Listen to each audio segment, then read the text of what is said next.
এসো কোরআনের আলো মেখে আলোকিত হই, আধারের শত পথ মারিয়ে। والعاقبة للمتقين والحمد لله الكريم المنان الذي من علينا بالقرآن والذي جعله ربيع قلوب أهل الإيمان وحفظه من الزيادة والنقصان وجعله هدى للناس وبينات من الهدى والفرقان وهو حبل الله المتين وهو الذكر الحكيم وهو الصراط المستقيم وهو تنزيل من رب العالمين. أشهد أن لا إله إلا الله وحده لا شريك له الملك العلام وأشهد أن محمدا عبده ورسوله وعلى آله وصحبه الكرام. আল্লাহ শুকরিয়া আদায় করে আলহামদুলিল্লাহ মাগরিবের সালাত আদায় করে আল্লাহর কোরআন নিয়ে আমরা অধ্যয়ন করার জন্য, বোঝার জন্য এবং আল্লাহর কোরআন থেকে পথ নির্দেশনা নেওয়ার জন্য এখানে বসেছি। আল্লাহ তৌফিক দিয়েছেন, এই জন্য আল্লাহর শুকরিয়া আবারও আদায় করে আলহামদুলিল্লাহ।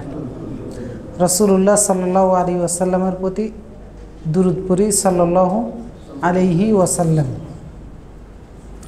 আমরা সূরা আনআমের উপর আলোচনা করে আসতেছি। সূরা আনআমের পুরাটাই মূলত আলোচনা সেটা হচ্ছে যে তাওহীদ ভিত্তিক বিভিন্ন ধরনের শিরক যেগুলো সমাজের মধ্যে প্রচলিত আছে, সেই শিরকগুলো কি কি সূরা আনআমের মধ্যে চিহ্নিত করা হয়েছে এবং আল্লাহর একত্ববাদের মধ্যে কোন ত্রুটিগুলো আছে সেগুলো দেখিয়ে দেওয়া হয়েছে এবং কোন নীতিমালা ভিত্তিতে পরিচালিত হলে আল্লাহর একত্ববাদ সঠিকভাবে ধারণ করা হবে, এই বিষয়গুলো ফুটে উঠেছে এবং আল্লাহর একত্ববাদকে সুন্দর করে উপস্থাপন করার জন্য অতীত জাতির অনেক ইতিহাস এখানে উঠে এসেছে।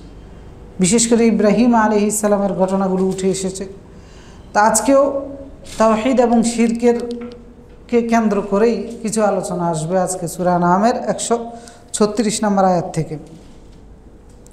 জাহিলি সমাজে আল্লাহর একত্ববাদ বিনষ্ট হয়, স্রষ্টার সাথে অংশীদারিত্ব হয়, এরকম অনেকগুলো বিষয় ছিল এবং অনেকগুলো কুসংস্কারও ছিল, প্রচলিত নিয়ম ছিল। সমাজ ব্যবস্থায় নিজেদের মন গড়া মিথ্যার উপরে প্রতিষ্ঠিত অনেকগুলো ধারণা, নিয়মকানুন তারা আবিষ্কার করেছিল, যেগুলোর ভিত্তিতে তারা তাদের সমাজকে পরিচালিত করেছে। তো এরকম কুসংস্কারের কয়েকটা কুসংস্কার আজকের আয়াতগুলোর মধ্যে আল্লাহ রাব্বুল আলামিন নিয়ে এসেছে এবং বিষয়টা এমন নয় যে এই কুসংস্কারগুলো অতীতে চলে গেছে, এখন এই আধুনিক সময়ে আমরা দাবি করি এই সময়ে নাই, এরকম নয়। বরং এই কুসংস্কারগুলো এখনও পৃথিবীর বিভিন্ন অঞ্চলে আছে, আমাদের দেশেও আছে। আমরা আজকে আয়াতের আলোচনাগুলোর মধ্যে এগুলো দেখব এবং এই জাতীয় কুসংস্কার, শিরক, মিথ্যা ধারণা এগুলো থেকে আমরা বিরত থাকার চেষ্টা করব। কারণ এগুলো নিতান্তই কোনো ধরনের সামাজিক রীতি নয়, নিয়ম নয়, এগুলো আমাদের ঈমান বিনষ্টকারী, এগুলো আল্লাহর একত্ববাদকে নষ্টকারী, এগুলো শিরকেরই একটা অংশ। তো সেজন্য হয়তোবা বিভিন্ন জায়গায় আছে, আবার অনেক জায়গায় নাও থাকতে পারে, কিন্তু আমরাও আমাদের জীবদ্দশায় অনেক জায়গায় দেখছি এবং শুনেছি এরকম কুসংস্কারগুলো সমাজের মধ্যে আছে। তো এই জন্য আল্লাহ রাব্বুল আলামিন সূরা আনআমের 136 নম্বর আয়াতে এসে এই বিষয়গুলো উল্লেখ করেছেন। 136 নম্বর আয়াতে এসে আল্লাহ তাআলা বলতেছেন যে আউযু বিল্লাহি মিনাশ শাইতানির রাজীম, বিসমিল্লাহির রহমানির রহিম, وجعلوا لله مما ذرى من الحرث والأنعام نصيبا فقالوا هذا لله بزعمهم وهذا لشركائنا فما كان لشركائهم فلا يصل إلى الله وما كان لله فهو يصل إلى شركائهم ساء ما يحكمون. وجعلوا لله مما ذرى من الحرث والأنعام نصيبا বলতেছেন মক্কার মুশরিকদের কথা। তৎকালীন সময়ের মুশরিকরা কি করত? জাআলু লিল্লাহি, তারা আল্লাহর জন্য সাব্যস্ত করত, আল্লাহর জন্য বানাতো মিম্মা যারা মিনাল হারসি ওয়াল আনআমি নাসিবা, নিজেরা যেটা চাষাবাদ করেছে সেই চাষাবাদের ফসল থেকে একটা অংশ আল্লাহর জন্য রাখত, আর একটা অংশ তাদের যে গবাদি পশুগুলো আছে সেখান থেকে একটা অংশ আল্লাহর জন্য রাখত।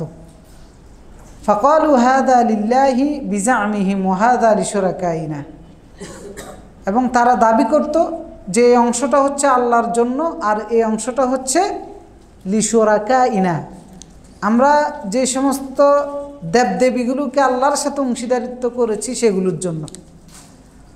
ফামা কানা লিশুরাকাইহিম ফালা ইয়াসিলু ইলাল্লাহ, তারা তাদের শরীকদের জন্য যে অংশটা রাখতো সেটা আল্লাহর কাছে পৌঁছতো না। ওয়ামা কানা লিল্লাহি ফাহুয়া ইয়াসিলু ইলা শুরাকাইহিম, আর আল্লাহর জন্য যে অংশটা রেখে দিত সেটা তারা তাদের শরীকদের কাছে পৌঁছে দিত, বা সেটা তাদের শরীকদের কাছে পৌঁছতো। সাআ মা ইয়াহকুমুন, আল্লাহ তাআলা কত নিকৃষ্ট তাদের বিচার ব্যবস্থা। অর্থাৎ জাহিলি সমাজের একটা কুসংস্কার ছিল, একটা বিশ্বাস ছিল, কারণ মানুষের জীবন যেগুলোর সাথে সম্পৃক্ত মানুষ এগুলোকে নিয়েই শিরিক করে। তো তৎকালীন সময়ে ইবাদতে শিরিক ছিল, কাজকর্মে শিরিক ছিল, এমনকি চাষাবাদের মধ্যেও শিরিক ছিল। তো সেটা হচ্ছে কি, হয়তো খেজুর চাষাবাদ করেছে, না হয় গম চাষাবাদ করেছে, এগুলো ফলিয়ে এ চাষ করে নিয়ে আসা খেজুরের থেকে একটা অংশ আল্লাহর জন্য রাখতো, আর একটা অংশ দেবদেবীর জন্য রাখতো, আর একটা অংশ নিজেদের জন্য রাখতো, এভাবে ভাগ করে নিত। অথবা বলে আনআম নাসিবা, আনআম মানে হচ্ছে গরু, ছাগল, ভেড়া, যেগুলো লালন পালন করা হয়, গবাদি পশু যেগুলো, গৃহপালিত পশু যেগুলো, এগুলোর মধ্যেও একটা অংশ নির্ধারণ করতো, যে বলতো যে এই ওঁটটা আল্লাহর জন্য, এই ওঁটটা দেবতার জন্য, এটা আমাদের জন্য, এই ভেড়াগুলো দেবতার জন্য, এটা আমাদের জন্য, এটা আমাদের লাত উজ্জা মানাত এদের জন্য, এইভাবে বন্টন করত। চাষাবাদ করার ফসল এবং গৃহপালিত পশু যেগুলো রয়েছে সেগুলোকে এভাবে বন্টন করত। আল্লাহ তাআলা বলতেছেন ফামা কানা, এই যে বন্টনটা এটাও সঠিক ছিল না, এটার মধ্যে এসেও তারা ভেজাল লাগাইত। কি ফামা কানা লিশুরাকাইহিম ফালা ইয়াসিলু ইলাল্লাহ, তারা তাদের শরীকদের জন্য যে অংশটা রাখতো এই অংশ থেকে একটা কানা করিও আল্লাহর জন্য দিত না, মানে কোনো অবস্থাতে এখান থেকে কমানো যাবে না, যে কোনো পরিস্থিতিতে হোক। ওয়ামা কানা লিল্লাহি ফাহুয়া ইয়াসিলু ইলা শুরাকাইহিম, আর আল্লাহর জন্য যেটা রাখতো সেটা কোনো কারণবশত সেখান থেকে নিয়ে অন্যদেরকে দিত, মানে দেবদেবীর এখানে যদি কমতি থাকতো সেখান থেকে নিয়ে দিত। সাআ মা ইয়াহকুমুন, এই হুকুম, এই নিয়ম কাদের ছিল? মুশরিকদের ছিল। কাদের ছিল? মুশরিকদের ছিল, তাদের বানানো ছিল। তাহলে কত নিকৃষ্ট নিয়ম কারণ তারা বানিয়েছে। অর্থাৎ তারা দেবতার জন্য তাদের গবাদি পশু এবং ফসল উৎসর্গ করত। তো এই দেবতার জন্য যেটা উৎসর্গ করত সেটা বন্টন করা হতো না, আর আল্লাহর নামে যেটা উৎসর্গ করত সেটা বন্টন করা হতো। অর্থাৎ দেবতার নামে যেটা তারা ফসল অথবা গবাদি পশু হতে উৎসর্গ করত সেটা নষ্ট হলে সেটা আবার পূরণ করে দিত, অথবা সেটার জন্য জরিমানার ব্যবস্থা ছিল। কিন্তু আল্লাহর জন্য যেটা রাখতো সেটা নষ্ট হলে সেটা নিয়ে তারা ভয় করতো না, বা সেটা নিয়ে তাদের কোনো আশঙ্কা ছিল না, মাথা ব্যথা ছিল না। কিন্তু দেবতার জন্য যেটা রাখতো এটা নিয়ে তাদের বড় ধরনের মাথা ব্যথা ছিল, ওটার মধ্যে তাদের সম্মান কাজ করতো, ভয় কাজ করতো। তো এইরকম বন্টনের রীতি এখনও বিভিন্ন সমাজে আছে। আপনার উৎপাদিত ফসলের প্রথম ফসলটা নিয়ে যায় বাবার দরবারে, অমুকের দরবারে, কারণ এই সমাজ নামদারি মুসলমানের সমাজ। এখন এরা শয়তান তো শিরিক শিখাইতে হবে, শিখাইছে। কীরকম? লাউয়ের ক্ষেত করেছে, পরে ওই ক্ষেত থেকে প্রথম লাউটা নিয়ে আসে যে বাবারে দিয়ে আসবো, বাবার নামে উৎসর্গ করে। ছাগলের চাষাবাদ করে, হয়তো বা লালন পালন করে, অনেকগুলো আছে, প্রথম বাচ্চাটা বাবার দরবারে উৎসর্গ করে। আপনারা দরবারগুলোতে গেলে দেখবেন মরগ, গরু, ছাগল, হাঁস, ডিম, এগুলোর অভাব নাই। এগুলো সবগুলো হচ্ছে গিয়ে খোঁজ নিয়ে দেখেন তাদের নিজস্ব, হ্যাঁ, মান্যতের, এই যে মানে জাহিলি যে মান্যতের যে বিষয়টা আর কি, এটা জাহিলি যুগেও ছিল। তো তারা এই মান্যতগুলো করতেই পাবে। তো এখনও এই মান্যতগুলোর সিস্টেম আছে। এমনকি কয়েকটা মাজারে দেখেছি হিন্দুরা পর্যন্ত মরগ, হাঁস, মুরগি এগুলো নিয়ে আসে। বিশেষ করে চট্টগ্রাম যান, বাইজিদ বোস্তামির ওইখানে, হ্যাঁ মাইজভান্ডারিতে যান, বাইজিদ বোস্তামির ওইখানে দেখেছি একবারে হিন্দু, এই তিলক মিলক সব আছে, হিন্দু মহিলাগর সন্তান হওয়ার জন্য, হওয়ার জন্য নিজের ঘরের মুরগিটা নিয়ে, ডিমটা নিয়ে হাজির হয়েছে বাইজিদ বোস্তামির মাজারে। তো সুতরাং শিরিক শুধু বিশ্বাসের মধ্যে হয় না, এই জাতীয় কর্মকাণ্ডের মাধ্যমেও শিরিক হয়, এই কুসংস্কারগুলোর মাধ্যমেও শিরিক হয়। তো এগুলোর মাধ্যমে ঈমান নষ্ট হয়ে যায়। আল্লাহ বাদ দিয়ে অন্যের নামে আপনার গাছে ধরা একটা আমও যদি আপনি আল্লাহ বাদ দিয়ে অন্যের জন্য উৎসর্গ করেন, কারণ গ্রামে এখনও এই শিরিকটা অনেক বেশি পরিমাণে আছে, প্রথম আসা ফলটা উৎসর্গ করা হয়, যদিও মসজিদে দেয় এখন, কারণ গ্রামে অনেকগুলো মাজার টাজার এগুলো আলহামদুলিল্লাহ বন্ধ হয়ে গিয়েছে, আগে যেভাবে ছিল এখন এভাবে নাই, কিন্তু যে জায়গায় আছে সে জায়গায় খুব মজবুতভাবে আছে। তো সেই জায়গায় এই জাতীয় মান্যতগুলো যায়, প্রথম আমটা নিয়ে যায়, প্রথম আনারসটা নিয়ে যায়, গাছে হওয়া যে কোনো ধরনের ফল প্রথমটা নিয়ে যায়, বাবার দরবার উৎসর্গ করে মান্যত করে, এমনকি গাছে থাকতেই নিয়ত করে ফেলে যে আমার এটা উৎসর্গ করবো বাবার দরবারে। তো দেখেন এটা এই রীতি কোন সমাজের ছিল? জাহিলি যুগের নিয়ম ছিল, এটা মুশরিক সমাজের নিয়ম ছিল, এটা আমাদের মুসলিম সমাজেও আছে প্রচলিত, এখনো প্রত্যন্ত গ্রাম অঞ্চলগুলোর মধ্যে অনেক বেশি পরিমাণে আছে।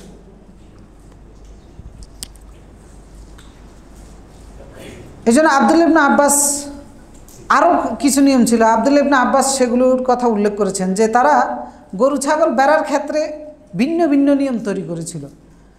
ইয়াজআলুনা মিনাল আনআমি শাইআন লিল্লাহ, যে গবাদি পশুগুলো আল্লাহর জন্য উৎসর্গ করত, ফাইদা ওয়ালাদাত ইনাতুহা মাইতান আকালুহু, যে গবাদি পশুটা আল্লাহর জন্য উৎসর্গ করত সেটা যদি মৃত কোনো প্রাণী প্রসব করত ওই প্রাণীটা তারা খেত।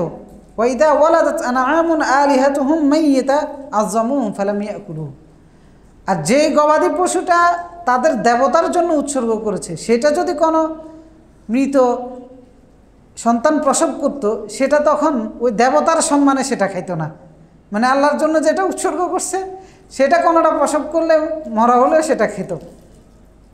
আর নিজেদের বানানো প্রভু বা দেবতা যারা ছিল সেগুলোর জন্য উৎসর্গ করা হলে সেই উৎসর্গ করা প্রাণীর কোনো সন্তান খাওয়া তাদের জন্য জায়েজ ছিল না।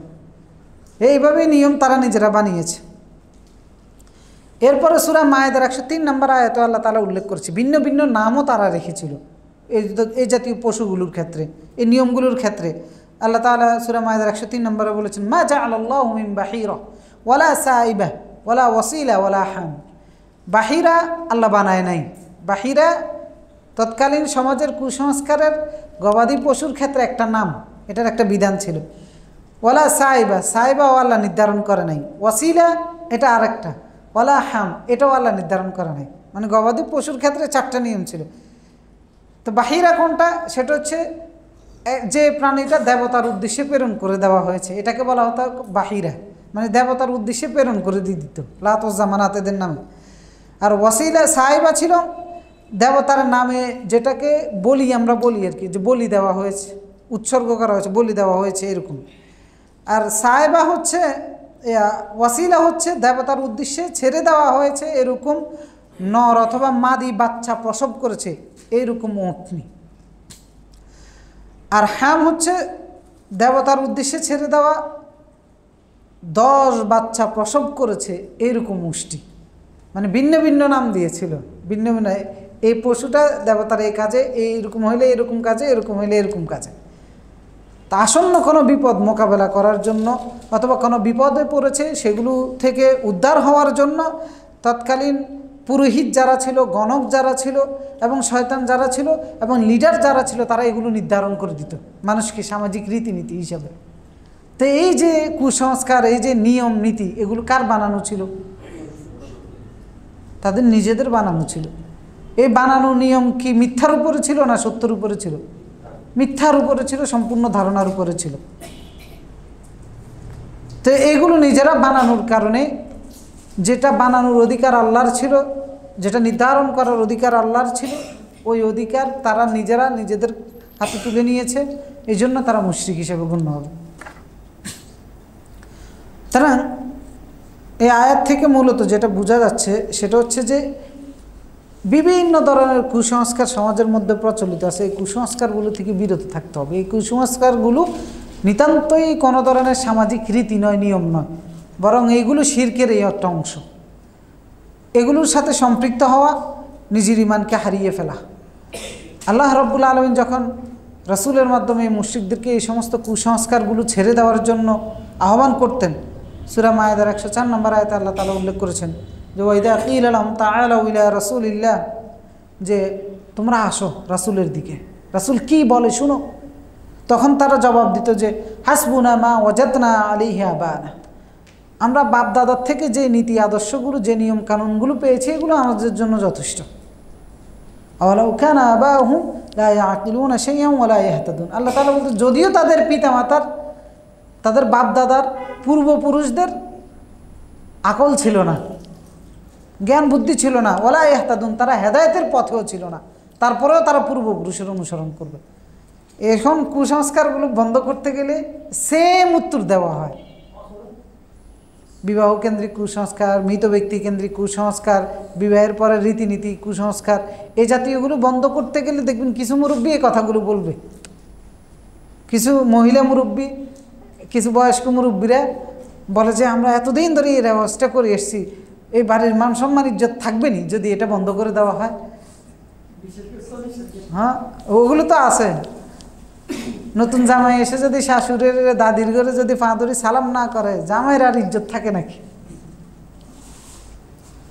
তো এই জাতীয় কুসংস্কার থেকে দূরে থাকতে হবে। এগুলো নিতান্ত সামাজিক রীতি নয় যে যেটার কারণে আপনার গুনাহ হবে, এটার কারণে আপনার ঈমানে চলে যাবে, আপনি মুশরিক হিসাবে গণ্য হয়ে যাবেন। আল্লাহ, কারণ এখানে আগে প্রথমে টেন্ডেন্সি থাকতে হবে যে শিরিক কত বড় মারাত্মক গুনাহ, যে গুনাহ আল্লাহ কখনো ক্ষমা করবেন না। কত বড় মারাত্মক গুনাহ, আল্লাহ বলেছেন হাররামা আলাইহিল জান্নাত, জান্নাত হারাম করে দেওয়া হবে। ওই চেতনা থেকে, ওই পেরেশানি থেকে, কুসংস্কার থেকে দূরে থাকতে হবে।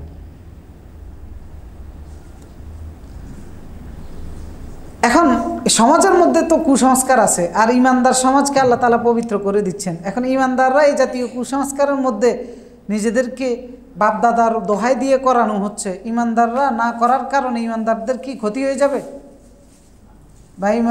এই জন্য আল্লাহ তাআলা এই সূরা মায়েদার 105 নম্বর আয়াতে ইমানদারদেরকে বলতেছেন ইয়া আইয়ুহাল্লাযীনা আমানু আলাইকুম আনফুসাকুম, হে ইমানদাররা তোমরা তোমাদের প্রতি খেয়াল রাখো।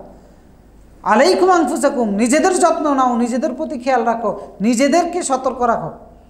লা ইয়াদুরকুম মান দাল্লা ইযা ইহতাদাইতুম, যারা পথভ্রষ্ট হয়ে গিয়েছে, যদি তোমরা হেদায়েতের উপরে থাকো তারা তোমাদের কোনো ক্ষতি করতে পারবে না। ইলাল্লাহি মারজিউ, কারণ এগুলো ছাড়তে গেলে বাপে বকে, দাদা বকে, উমুকে বকে, তুমুকে বকে। এখন এই বকা শুনে আপনার কোনো ক্ষতি হবে? আল্লাহ বলতেছে কোনো ক্ষতি হবে না, ঠিক পথে তুই থাক। আলাইকুম আনফুসাকুম লা ইয়াদুররুকুম মান দাল্লা ইযা ইহতাদাইতুম, কারো কোনো শব্দ নাই কোনো ক্ষতি করার। ইলাল্লাহি মারজিউকুম, ও বাপ দাদা 14 গোষ্ঠী যারা বাধা দিচ্ছে, যারা এই কুসংস্কার পালন করে, তারা এবং তুমি সবাই কার কাছে যাব? মারজিউকুম, সবার ফেরত যাওয়ার জায়গা আল্লাহ। ইলাল্লাহ, আল্লাহ তাআলা বলতে ফায়ুনাব্বিউকুম বিমা কুনতুম তা'মালুন, তখন আমি জানাবো, তখন আল্লাহ জানাবে কারটা ঠিক ছিল। সুতরাং বোঝা যাচ্ছে যে যত ধরনের কুসংস্কার আছে এগুলো থেকে বিরত থাকতে হবে, বিশেষ করে খাবারের ক্ষেত্রে, উৎপাদিত ফসলের ক্ষেত্রে, নিজেদের হাঁস মুরগি ডিম, এরপর গরু ছাগল ভেড়া মহিষ এই জাতীয় পশুগুলোর ক্ষেত্রে সতর্ক থাকতে হবে। কুসংস্কারের কারণে এগুলো যেন গায়রুল্লাহর নামে জবাই না হয়, অন্যের নামে উৎসর্গ করা না হয়, এবং উৎসর্গ হবে একমাত্র কার জন্য? আল্লাহর জন্য। আল্লাহ তাআলা বলেছেন কুল ইন্না সলাতি ওয়া নুসুকি ওয়া মাহইয়ায়া ওয়া মামাতি লিল্লাহি রাব্বিল আলামিন, আমার নামাজ, এরা আবার নামাজও পড়ে, মানে যারা গায়রুল্লাহর নামে উৎসর্গ করে নামাজও পড়ে। তো শুধু নামাজ পড়লে হবে না, আল্লাহ তাআলা বলছেন ইন্না সলাতি, আমার নামাজ, ওয়া নুসুকি, আমার কোরবানি, আমি যেটা উৎসর্গ করতেছি সেটা, ওয়া মাহইয়ায়া ওয়া মামাতি, আমার জীবন আমার মরণ কার জন্য? আল্লাহর জন্য, লিল্লাহি রাব্বিল আলামিন। যদি মান্নত করতে ইসলাম নিরুৎসাহিত করেছে, মান্নত করা কোনো একটা আশা পূরণ হওয়ার জন্য রাসূলুল্লাহ সাল্লাল্লাহু আলাইহি সাল্লাম নিরুৎসাহিত করেছেন। আল্লাহ রাসূল বলেছেন যে মান্নতের মাধ্যমে কোনো কাজ হয় না, মান্নতের মাধ্যমে শুধু বখিলের দনটা বের হয়। কারণ এত বখিলের বখিল যে আল্লাহরে কোনো কিছু এমনি দিবে না, কাজ নিজের কোনো কিছু আদায় হওয়া ছাড়া। যে সন্তান হইলে আমি 10,000 টাকা অমুক জায়গায় দেবো, এই জাতীয় মান্নত করতে নিষেধ করা হয়েছে। যে আমার চাকরি হইলে আমি একটা গরু জবাই করব, আমরা তো জানতাম না। আমরাও এরকম কত মান্নত করছি, যে এরকম বিপদে পড়লে মান্নত করতে ইসলাম নিরুৎসাহিত করেছে। তবে মান্নত করলে সেটা পূরণ করতে হবে। তো নিরুৎসাহিত করেছে এই কারণে যে রাসূল সাল্লাল্লাহু আলাইহি ওয়াসাল্লাম বলছে যে মান্নতের মাধ্যমে শুধু বখিলের দন বের হয়। আপনার যেটা হওয়ার, আপনি যেটা পাওয়ার সেটা পাবেনই। আল্লাহর কাছে দোয়া করুন, কিন্তু মান্নত করা যাবে না, মান্নত করতে নিরুৎসাহিত করা যায়। কিন্তু যদি নিয়ত করে ফেলেন যে আমার ছেলের চাকরি হলে, আমার এই জিনিসটা হলে আমি এটা করব, তাহলে এটা পূরণ করতে হবে।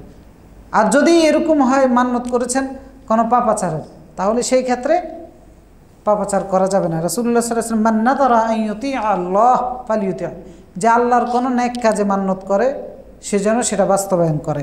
ওয়া মান নাযারা আন ইয়াসিয়াহু ফালা ইয়াসি, কেউ যদি মান্নত করে আল্লাহর অবাধ্যতার কাজে, সে যেন সে অবাধ্য কাজ না করে।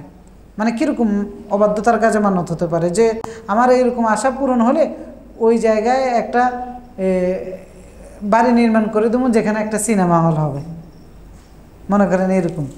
অথবা আমার এই আশাটা পূরণ হলে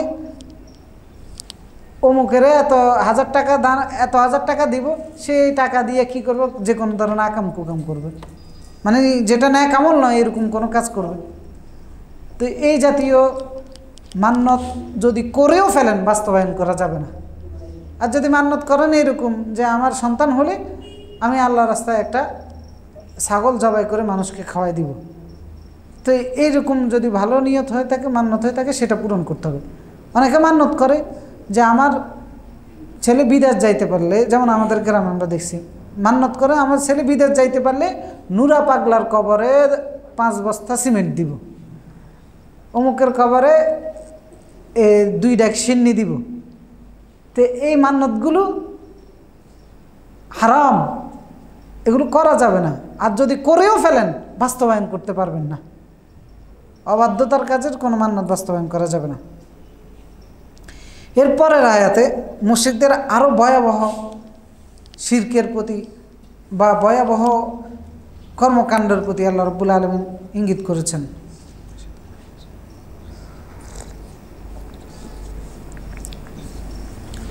وكذلك زين لكثير من المشركين قتل أولادهم شركاؤهم ليردوهم وليلبسوا عليهم دينهم ولو شاء الله ما فعلوه فذرهم وما يفترون وكذلك زين لكثير من المشركين এইভাবে অনেক মুশরিকদের কাছে সুশোভিত করা হয়েছে কি কতলা আওলাদিহিম শুরাকাহুম, তাদের শরীকদের জন্য সন্তানকে হত্যা করা। লিউরদুহুম ওয়ালিয়ালবিসু আলাইহিম দীনাহুম, লিউরদুহুম উদ্দেশ্য হচ্ছে যে তাদেরকে ধ্বংস করে ফেলা, ওয়ালিয়ালবিসু আলাইহিম দীনাহুম যে দিন বা জীবন ব্যবস্থার মধ্যে আছে এটা দিয়ে তাদেরকে বিভ্রান্তির মধ্যে ফেলে দেওয়া। ওয়ালাউ শা আল্লাহু মা ফাআলুহু ফাদারহুম ওয়া মা ইফতারুন, আল্লাহ যদি চাইতেন তারা এমনটা করতে পারতো না। রাসূলুল্লাহকে বলতেন ফাদারহুম, তাদেরকে ছেড়ে দেন, ওয়া মা ইফতারুন, তারা যে মিথ্যা রচনা করে যেটার উপরে আছে ওইটার উপরে, ওই হালতের উপরে তাদের ছেড়ে দেন। অর্থাৎ জাহিলি যুগে আরেকটা কুসংস্কার বড় ধরনের শিরিক ছিল, সেটা হচ্ছে যে আল্লাহর সাথে যাদেরকে অংশীদার করতো সেই অংশীদারের জন্য নিজের সন্তানকে হত্যা করা হতো। মানে কত জঘন্য পাপাচার, মানে নিজের সন্তানকে বলি দিত দেবতার নামে, যে দেবতার পূজা, যে মূর্তির পূজা নিজেরা করে। এটা মানে খুব মর্মান্তিক বা ডেঞ্জারাস মনে হচ্ছে। এটা বর্তমান বিশ্বে বিভিন্ন জায়গায় আছে এখনো। আফ্রিকার বিভিন্ন উপজাতিদের মধ্যে এগুলো আছে, এমনকি ভারতেও আছে, ইন্দোনেশিয়াও আছে। নিজের সন্তানের বলি দেয়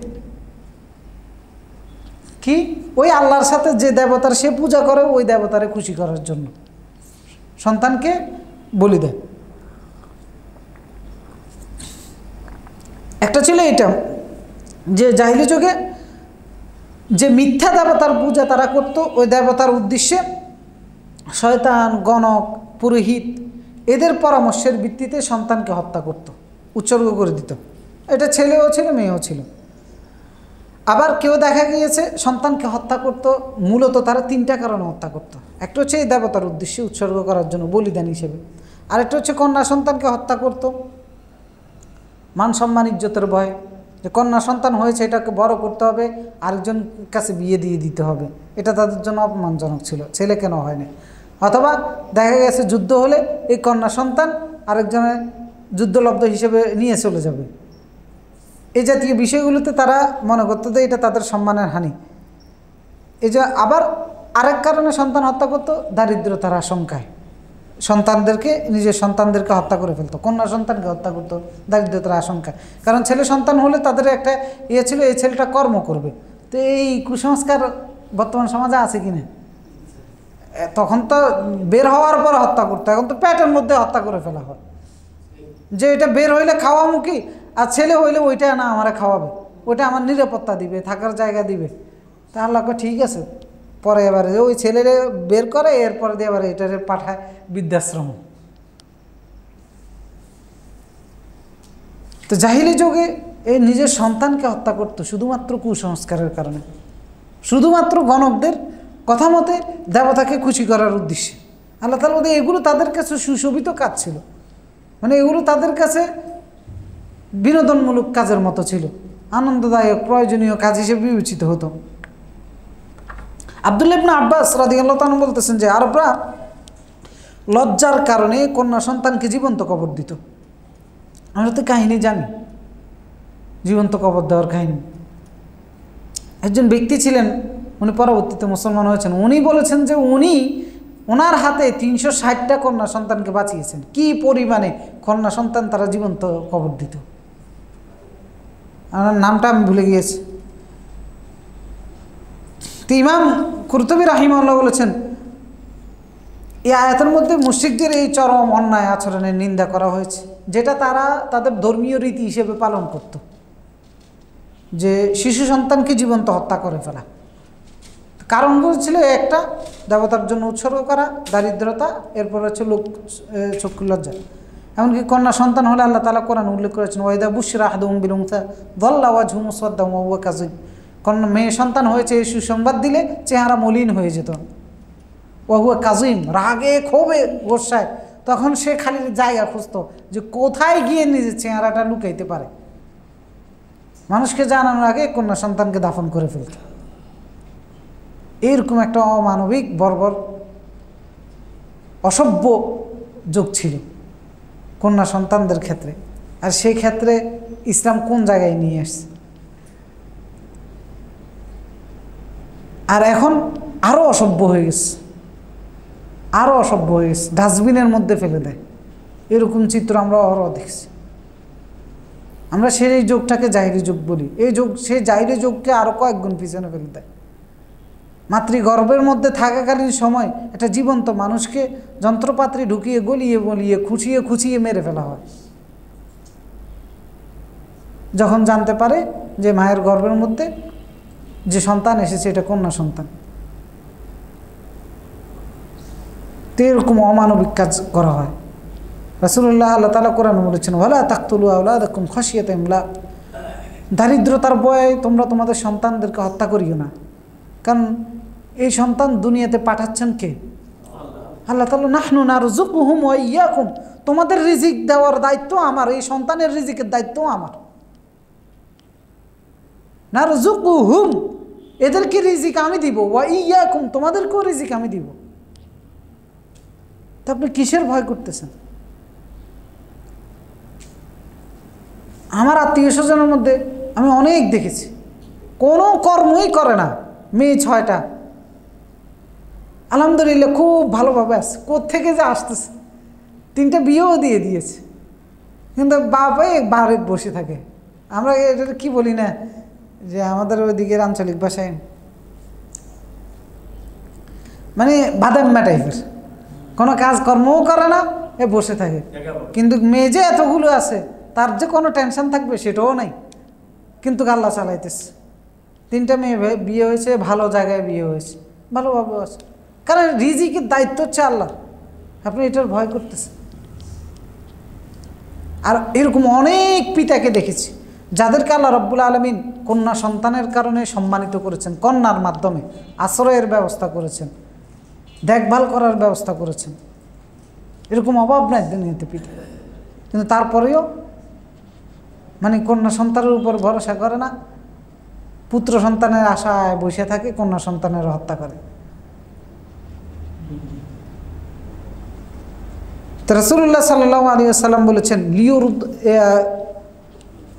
সন্তানকে হত্যা করিও না দারিদ্রতার ভয়।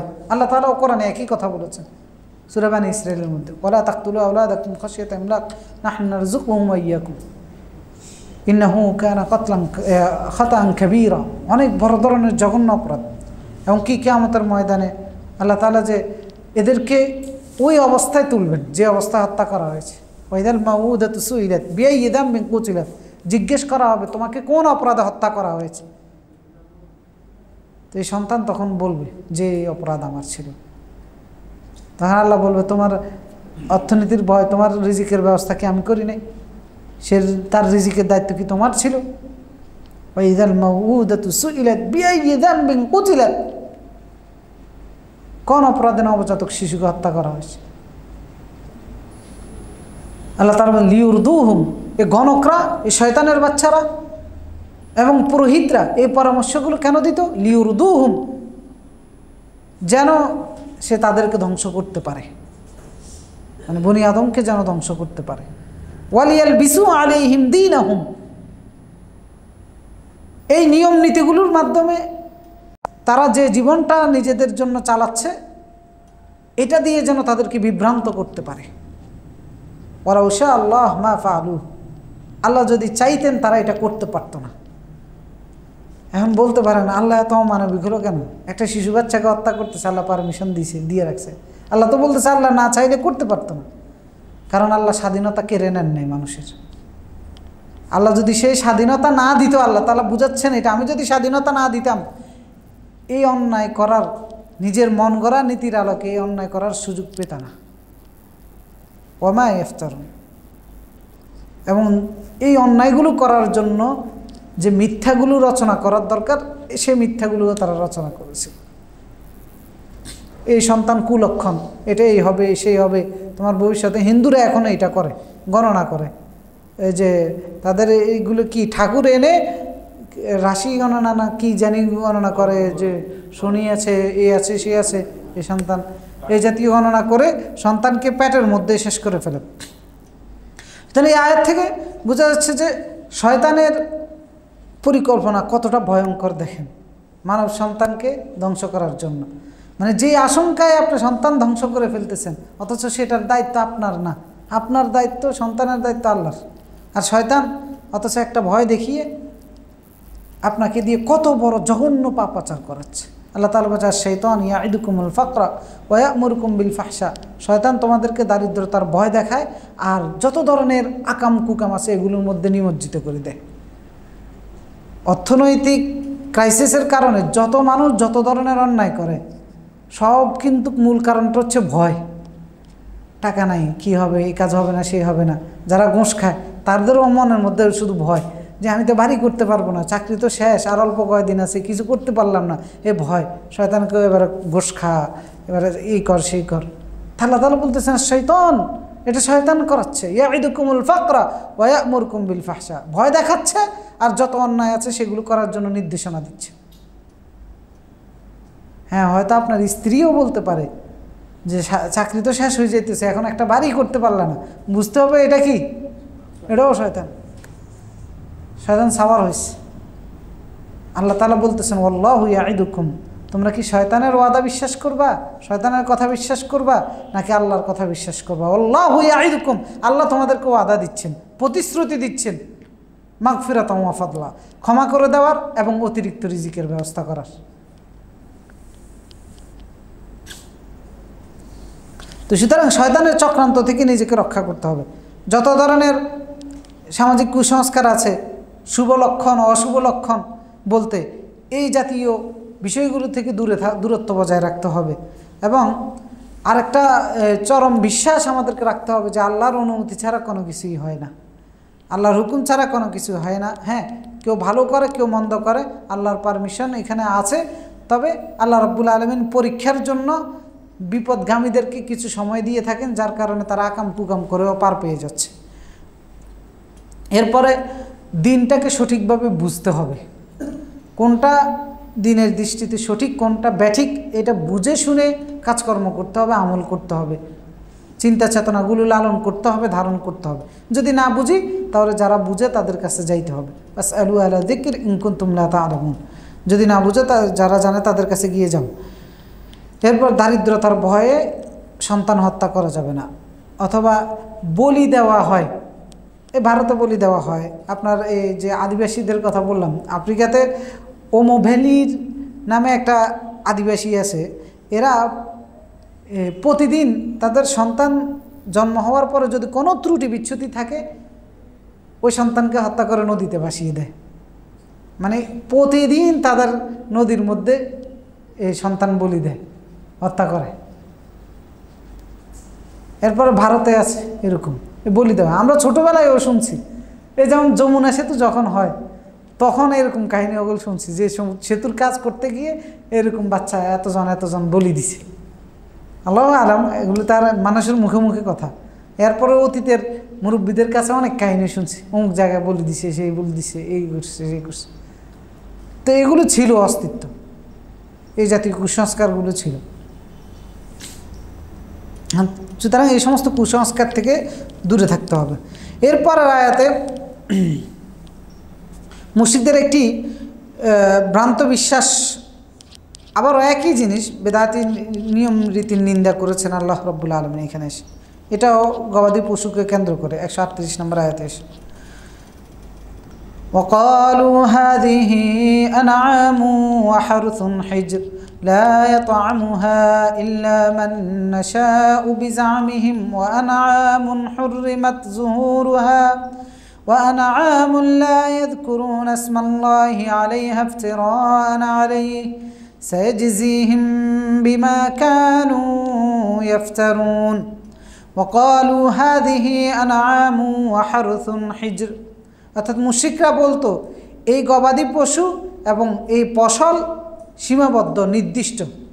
লা ইয়াতআমুহা ইল্লা মান নাশাউ বিজামিহিম, তারা বলতো তাদের দাবির ছাড়া, তাদের ইচ্ছা ছাড়া কেউ এটা খেতে পারবে না।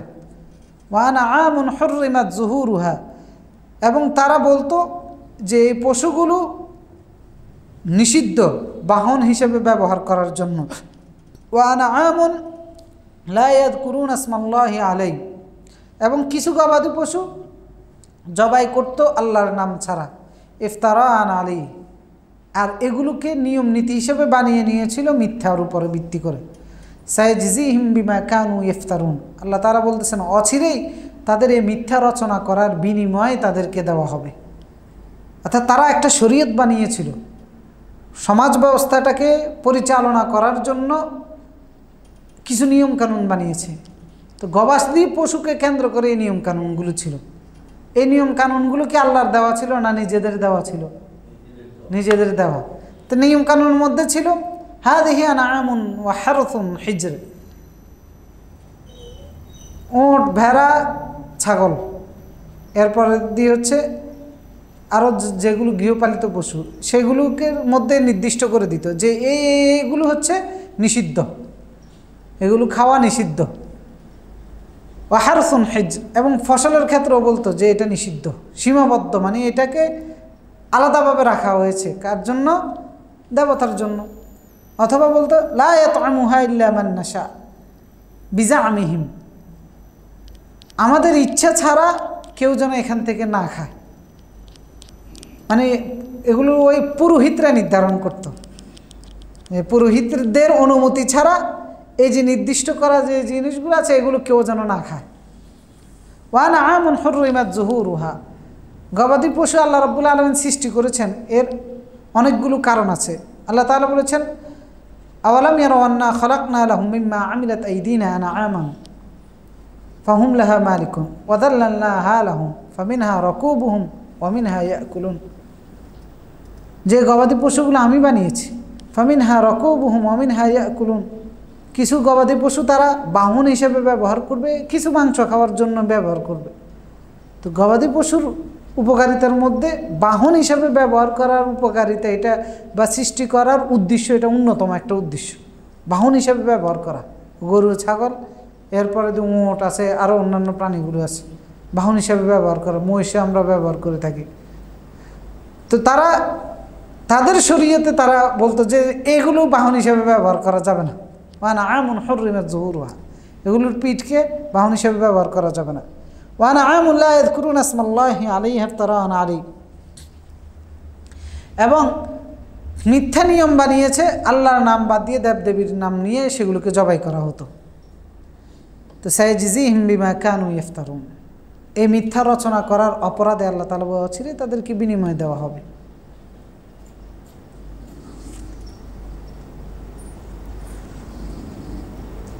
সুতরাং বোঝা যাচ্ছে সেটা হচ্ছে যে শরীয়ত বা জীবন পরিচালনা করার জন্য সেটা যে কোনো কিছুর সাথে সম্পৃক্ত হতে পারে। গবাদি পশুর সাথে সম্পৃক্ত হতে পারে, ফসলের সাথে সম্পৃক্ত হতে পারে, খাবারের সাথে সম্পৃক্ত হতে পারে, লেনদেনের সাথে সম্পৃক্ত হতে পারে। তো এগুলো করার জন্য একটা নিয়মের প্রয়োজন। এই নিয়মটা বানানোর ক্ষমতা কার? আল্লাহর। এখন এই নিয়মটা যদি অন্য কেউ বানায় অথবা অন্য কারো নিয়ম দিয়ে আমরা নিজেদেরকে পরিচালনা করি আল্লাহটা বাদ দিয়ে, তাহলে কি হবে? শিরক হবে। এতে মূল উদ্দেশ্য হচ্ছে এইটা, যে আল্লাহর বানানো নিয়ম বাদ দিয়ে, যেটা আল্লাহ বানায় নাই, মিথ্যার উপর ভিত্তি করে যে নিয়মগুলো তারা রচনা করেছে সেই নিয়মগুলোকে তারা অনুসরণ করে বলতেছে এগুলো হারাম, এগুলো খাওয়া যাবে না, এগুলো দেবতার জন্য, এটা এইভাবে জবাই করতে হবে, এটা এইভাবে ব্যবহার করতে হবে, এটা বাহনে এইভাবে ব্যবহার করা যাবে না। অথচ আল্লাহ এই নিয়মগুলো বানায় না। তো এটার মাধ্যমে শিরক হয়ে যায়। কেন শিরক হয়ে যায়?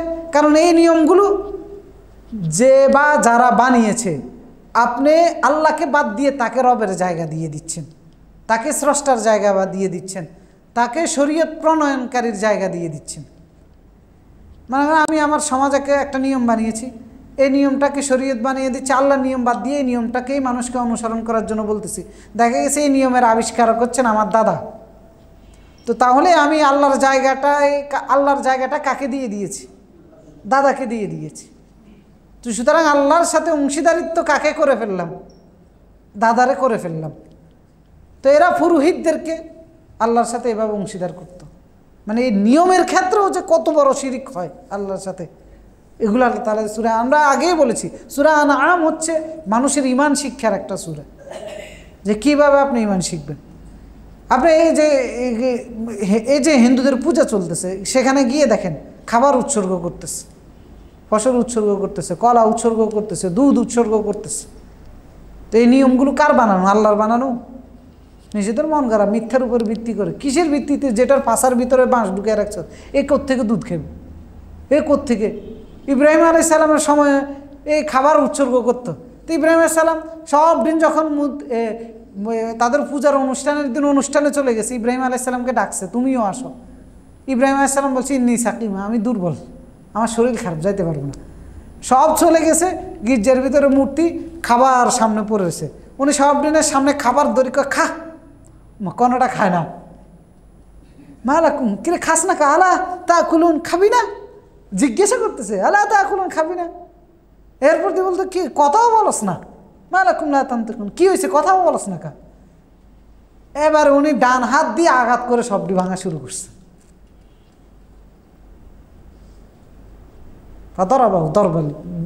বিলিয়ামিন। এরপরে তো সবাই হাই হাই সর্বনাশ, আমাদের খোদারে কে মেরে ফেলছে, কে ভেঙে ফেলছে? আইসে তো এবারে সব খুঁজে পায় না কে কাম করলো। এবার সবটি বলতেছে যে একটা যুবক এদের সমালোচনা করতে দেখেছি, সেই যুবকের নাম হচ্ছে কি? ইব্রাহিম। এবার বাদশার কাছে নিয়ে চলো, বাদশাকে তার ধরে নিয়ে এবার সবাই মিলে রায় দিছে তারে জীবন্ত পুড়িয়ে ফেলো।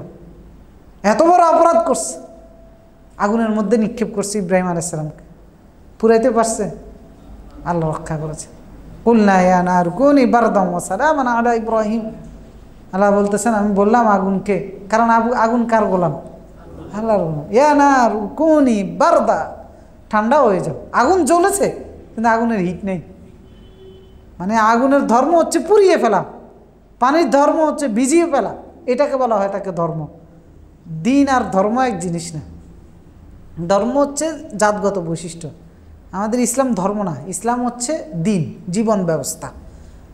দিন হচ্ছে জীবন ব্যবস্থা, ধর্ম হচ্ছে কোনো কিছুর জাতগত বৈশিষ্ট্য। যেমন পানির জাত হচ্ছে সে ভিজিয়ে ফেলা, আগুনের জাতগত বৈশিষ্ট্য হচ্ছে পুড়িয়ে ফেলা। তা আগুনের জাতগত বৈশিষ্ট্যই আল্লাহ নষ্ট করে দিয়েছেন। ইয়া না আর কোন বারদাম ওয়া সালামান আলা ইব্রাহিম, ঠান্ডা হয়ে যাও, শান্তিময় প্রশান্তিদায়ক হয়ে যাও ইব্রাহিমের জন্য। তো দেখেন কোন জায়গা থেকে সেখানে চলে গেলাম।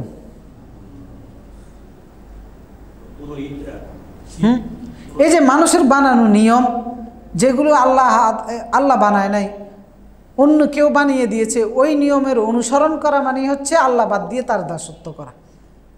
সেটা সমাজ হতে পারে, ব্যক্তি হতে পারে, অন্য যে কোনো জায়গা থেকে আনানো নিয়ম কানুন হতে পারে। তা আমরা আমাদের দেশে আমরা যে কোনো কিছু হলে আমরা সমাধানের জন্য একজন মুসলিম হিসেবে যদি ইমানকে রক্ষা করতে হয়, আপনার যে কোনো কিছু করতে যাবেন সেখানে একজন মুসলিম নিয়মটা খুঁজবেন কোথায় গিয়ে?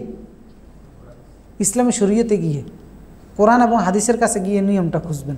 যে কোনো কিছু করতে চান, এটা খাবারের ক্ষেত্রে হোক, আপনার ফসলের ক্ষেত্রে হোক, জামা কাপড়ের ক্ষেত্রে হোক, আপনার লেনদেনের ক্ষেত্রে হোক, আরেকজন বিয়ে শাদীর ক্ষেত্রে হোক, যে কোনো কিছুর ক্ষেত্রে আপনি যে কোনো কিছু করতে যাবেন, এই আয়াতগুলো থেকে যে বক্তব্য বুঝাচ্ছেন আল্লাহ তাআলা, যে মন গড়া কোনো নিয়ম অনুযায়ী একজন মুসলিম পরিচালিত হবে না। সে যেটাই করতে যাবে সেটার জন্য ছুটে যাবে কোরআন এবং সুন্নাহর কাছে। যদি এটা না করে মানুষের মন গড়া নিয়মের কাছে ছুটে যান, তাহলে আপনিও মুশরিকে পরিণত হবেন, আমিও মুশরিকে পরিণত হব। কিন্তু আমাদের বুদ্ধিজীবীরা যে কোনো কিছু সমাধান করিয়ে ফেলবে। এটা তো ভারতে এইভাবে আছে, এটা তো আমেরিকাতে এইভাবে আছে, এটা তো ইউরোপে এইভাবে আছে। মানে ইসলামের মধ্যে খুঁজে না, এখানে সেখানে খুঁজে বেড়ায়। তো আফসোস এই সমস্ত মুসলমানের জন্য যে নিজের দ্বীনের মধ্যে নিজের সমস্যার সমাধান খুঁজে পায় না।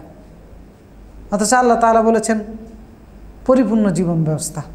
ইহুদিরা বলতো যে আল্লাহ যে দিন এই দিনকে পরিপূর্ণ করে দিয়েছেন, এই আয়াত শুনে ইহুদিরা বলতেছে আমরা ওই দিনটাকেই আমাদের ঈদের দিন হিসেবে গ্রহণ করতাম যদি এই নিয়ামত আল্লাহ আমাদেরকে দান করতেন। মানে আর এই তোমার জীবন চালানোর জন্য কারো ধারস্থ হইতে হবে না, যদি এরকম একটা স্বয়ং সম্পূর্ণ স্বতন্ত্র জীবন ব্যবস্থা আল্লাহ আমাদেরকে দিতেন। কিন্তু মুসলমান কদর করে না, নিজের জীবন ব্যবস্থা নিয়ে নিজে সন্তুষ্ট নয়, নিজে অহংকার করে না, গর্ব করে না, নিজেরটা নিয়ে নিজে মানে নিজের যে গণ্ডি আছে সেই গণ্ডির ভিতরে সমাধান খুঁজে না। তো যখন অন্যের কাছে খুঁজতে যাবেন তখনই আপনি মুশরিক হয়ে যাবেন। তো বোঝা যাচ্ছে যে এই আয়াতে শুধু খালি গায়রুল্লাহর ইবাদত, সেজদা, দোয়া এগুলো করলেই খালি এগুলো গায়রুল্লাহর জন্য, আল্লাহ বাদ দিয়ে অন্যের জন্য করলেই শিরিক হয় না, বরং আপনার খাবারের ক্ষেত্রে, আপনার লেনদেনের ক্ষেত্রে, আপনার চলাফেরার ক্ষেত্রে, এগুলোর ক্ষেত্রেও যখন আপনি আল্লাহটা বাদ দিয়ে মন গড়া অথবা কারো বানানোর নিয়ম খুঁজতে যাবেন তখন আপনি মুশরিক হয়ে যাবেন। আল্লাহ রাব্বুল আলামিন কোরআনের মধ্যে একটা আয়াত নাযিল করেছেন, ইত্তাখাযু আহবারাহুম ওয়া রুহবানাহুম আরবাবাম মিন দুনিল্লাহ। ইহুদি এবং খ্রিস্টানদের ব্যাপারে, যে ইহুদিরা এবং খ্রিস্টানরা তাদের মধ্যকার যে আলেম ছিলেন, ওই সময়কালীন আলেমদের বা লিডারদের উপাধি ছিল এখন যেরকম আমরা বলি মালানা, শায়েখ, এরপরে হুজুর, এগুলো এরকম উপাধি ছিল তৎকালীন সময়ে ইহুদি আলেমদের। আহবার এবং রাহবার, ইত্তাখাযু আহবারাহুম ওয়া রুহবানাহুম, রুহবান। আল্লাহ তাআলা বলতেছেন যে ইহুদি এবং খ্রিস্টানরা তাদের রহবান এবং আহবারদেরকে রব বানিয়েছে, আল্লাহকে বাদ দিয়ে ইলাহ বানিয়ে নিয়েছে, প্রতিপালক বানিয়ে নিয়েছে। তো এই আয়াত নাজিল হওয়ার পরে আদি বিন হাতেম উনি রাসূলুল্লাহকে বললেন যে আমরা তো কই, আমাদের আলেম ওলামা লিডার যারা ছিল এদেরকে তো আমরা রব হিসেবে গ্রহণ করি নাই, এদেরকে তো আমরা কখনো আমাদের স্রষ্টার জায়গা দিই নাই।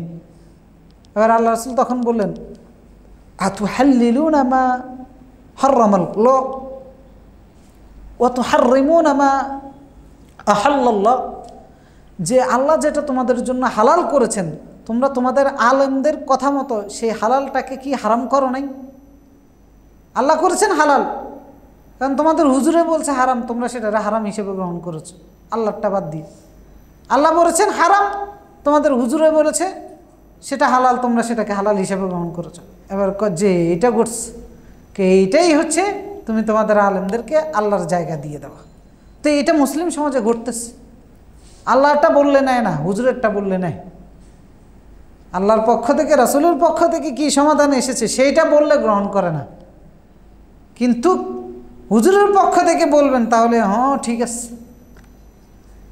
তো এর দ্বারা এত বড় দিনদার ব্যক্তিও কি হয়ে যায়? মুশরিক হয়ে যায়, আল্লাহ বাদ দিয়ে হুজুরের রব বানাই ফেলে। ইত্তাখাযু আহবারহুম ওয়া রুহবানাহুম আরবাবাম মিন দুনিল্লাহ। তো সুতরাং যে কোনো ধরনের বিধান পরিবর্তন করা, ইসলামের বিধানের ক্ষেত্রে আল্লাহর কাছে, রাসূলের কাছে যাইতে হবে, কোনো হুজুর টুজুর এগুলোর কাছে নয়। এরপরে হালাল হারাম মেনে চলতে হবে। হালাল হারামের ক্ষেত্রে যদি হালালকে হারাম মনে করা হয়, হারামকে হালাল মনে করা হয়, তাহলেও শিরক হবে। যেমন একজন মানুষ সুদ খায়, কিন্তু সে বিশ্বাস করে এই সুদ হচ্ছে কি হারাম, কিন্তু সে যদি মনে করে যে না এটা হারাম কোন যুক্তিতে হয়, কারণ বহু মানুষ সুদ খায় এটা হারামে মনে করে না, মনে করে যে এটা কীভাবে হারাম হয়, আমি তো ব্যবসা না করতেছি, এই ব্যক্তির ইমানে থাকবে না। যে সুদ খাচ্ছে হারাম মনে করে সে গুনাহগার হচ্ছে, আর যে সুদ খাচ্ছে হালাল মনে করে সে বেঈমান হয়ে গেছে। তো কনসেপ্টগুলোর কারণে অনেক সময়, সুতরাং হালালকে হালাল হিসেবে গ্রহণ করা, হারামকে হারাম হিসেবে গ্রহণ করা। যেহেতু রাসূলুল্লাহ সাল্লাল্লাহু আলাইহি সাল্লাম বলেছেন ইন্নাল হালালা বাইয়িন ওয়া ইন্নাল হারামা বাইয়িন, হালালও আল্লাহ তাআলা তার রাসূলের মাধ্যমে সুস্পষ্ট করে দিয়েছেন, হারামও সুস্পষ্ট করে দিয়েছেন। কোনটা হালাল কোনটা হারাম ইসলামে সুস্পষ্ট।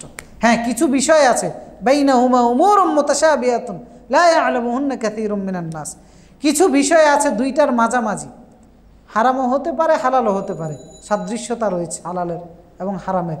তা রাসূলুল্লাহ বলেছেন যেগুলো অধিকাংশ মানুষ জানে না, বুঝে না, এগুলো বুঝতে পারে না, ফামানিত্তাকা শুবহাত ফাকাদ ইস্তাবরাল ঈমান, যে এই ধরনের সন্দেহযুক্ত বিষয় থেকে নিজেকে বিরত রাখলো, দূরে রাখলো, সে তার ঈমানটাকে নিরাপদ রাখলো।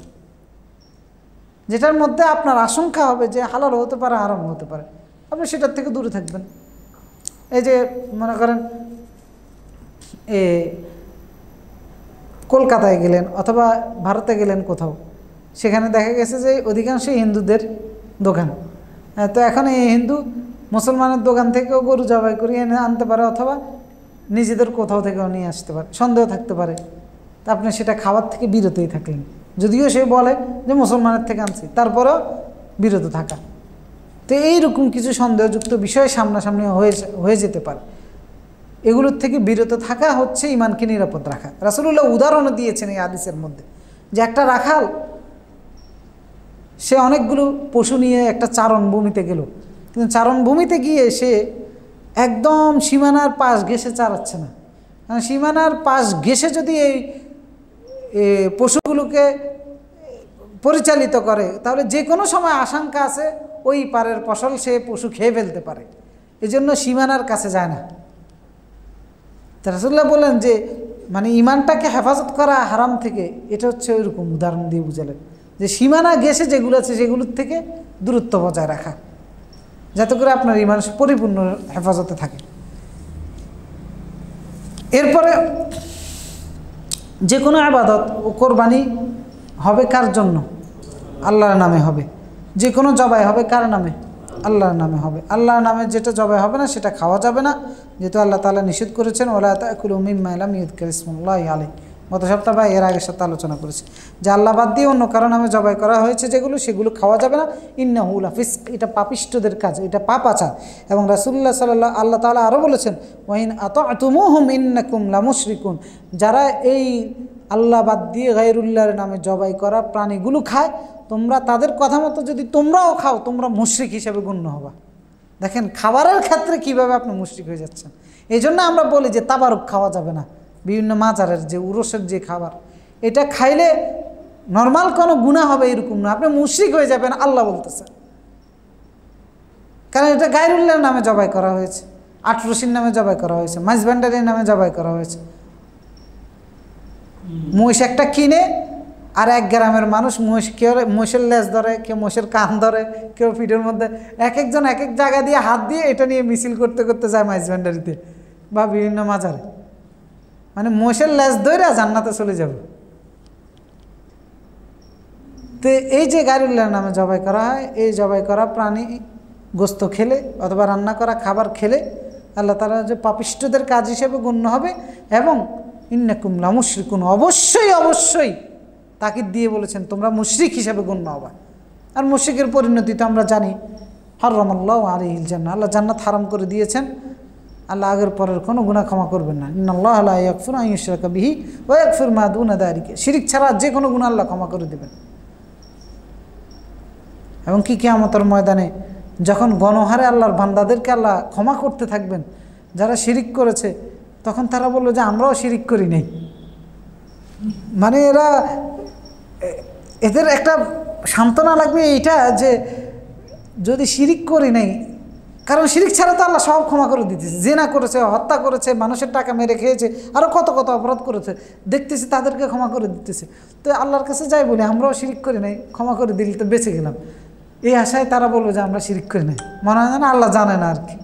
তো পরে বারে আবার প্রমাণ না দিলে সব উপস্থাপন করা হবে, কার সাথে শিরিক করছো তারে নিয়ে আসা হবে, এবং যেভাবে শিরিক করছো সব কিছু হাজির করা হবে। কোন পুরোহিত, কোন মূর্তি, কোন দেবতা, সব কিয়ামতের ময়দানে হাজির করা হবে। এই যে মূর্তি যেগুলোর পূজা করা হচ্ছে, এগুলোকে কিয়ামতের ময়দানে আল্লাহ উঠাবেন, উঠেই জিজ্ঞেস করবেন যে তোরা বলছিলি নি, এগুলোর জবান খুলে দিবেন। এগুলো সেই দিন নিজেরাই বলবে যে আমরা বলি নাই। কেউ শয়তানের ইবাদত করতেছে, কেউ ফেরেশতার করতেছে, কেউ ঈসা আলাইহিস সালাম যীশু খ্রিস্টের করতেছে। সবাইকে আল্লাহ রাব্বুল আলামিন কিয়ামতের ময়দানে হাজির করবেন। কেউ শাহজালালের করতেছে, শাহপরানের করতেছে, এগুলোরও আল্লাহ রাব্বুল আলামিন আসামি হিসেবে দরবারে হাজির করবেন যে বলছিলে কি না। আমার কেন জানি মনে হয় যে অনেকেই কয় শাহজালাল তো ভালো ছিলেন, শাহপরান তো ভালো ছিলেন, মঈনুদ্দিন চিশতি তো ভালো ছিলেন। আমার এই কথাগুলো বিশ্বাস হয় না। কেমনে ভালো ছিলেন? যে ব্যক্তি এত ভালো ছিলেন তার জায়গাটা শিরকের আড্ডাখানা হয় কিভাবে? তো খাদেমরা কিভাবে করে? আপনি কি শিক্ষা দিয়ে গেছেন? আপনি কি শিক্ষা দিয়ে গেছেন আপনার খাদেমের ঘরে যে আপনার খাদেমরা এখানে শিরকের আড্ডাখানা খুলে বসছে? আজমির শরীফে যান, ওখানে লক্ষ লক্ষ মানুষ, হিন্দুরা পর্যন্ত। তো আপনি মঈনুদ্দিন চিশতি কি শিক্ষা দিয়ে গেছেন? এরপরে হ্যাঁ একবারে কি, এরপরে আমি আরও একটা জিনিস খুঁজে পাই না যে বহু আলেমের বহু কিতাব বই পুস্তক আমরা পেয়েছি। শাহজালাল, শাহপরান এদের কোনো কিতাব বই পুস্তক জ্ঞান আমরা পাই নাই যে এরা এই জ্ঞানটা মানুষকে শিক্ষা দিছে। এদের একটা মাসালার ব্যাপারে যে যেরকম আমরা কোনো শরঈ বিধান বর্ণনা করলে আমরা বলি না অমুক আলেম এ বলছেন, তমুক আলেম এ বলছেন। তো এরা যদি এত বড় আল্লাহর ওলি হয়ে থাকে, কই এদের এলেম? মানে আপনি দেখান, আমি অনেক খোঁজাখুঁজি করছি যে এদের এলেম কই। এগুলো সব ভণ্ডামি। মানে মরে যাওয়ার পরে তাদের আড্ডাখানাগুলো যারা চালায় তারা এদেরকে মানুষের কাছে তুলে ধরছে, এই ছিলেন সেই ছিলেন। কারণ এখনও যে ভণ্ডগুলো মাজার পূজারী মারা যায়, আপনি তাদের অনুসারীদের কাছে যান, কত কাহিনী গল্প কাহিনী শুনবেন।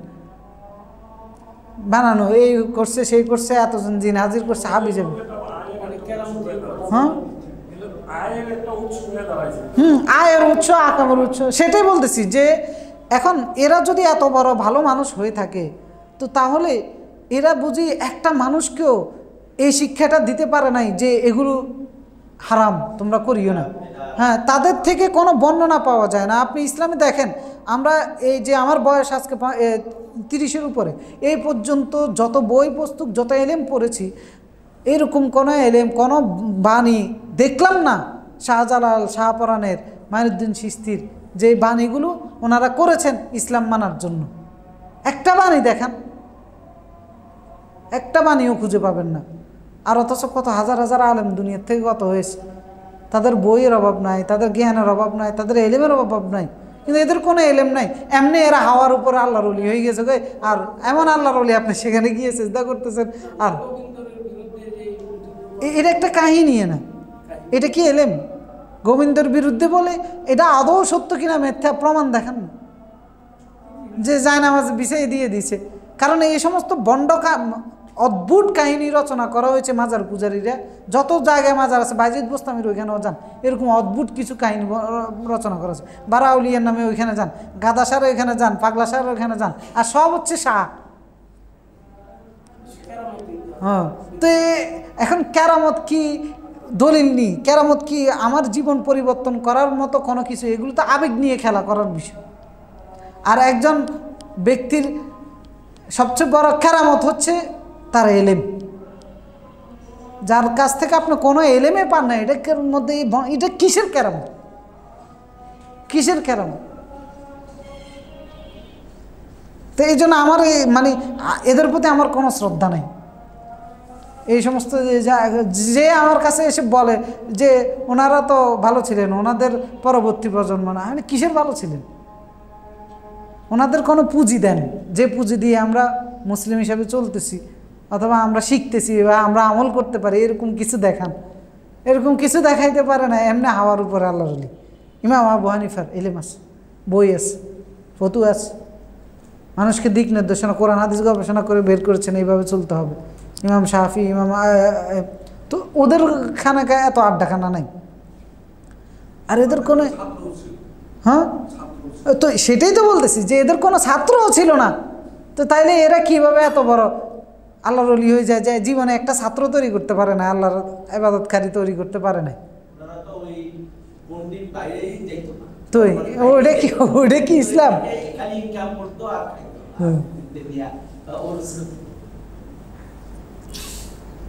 আমাদের গ্রামে এক পাগলা ছিল, নুরা পাগলা।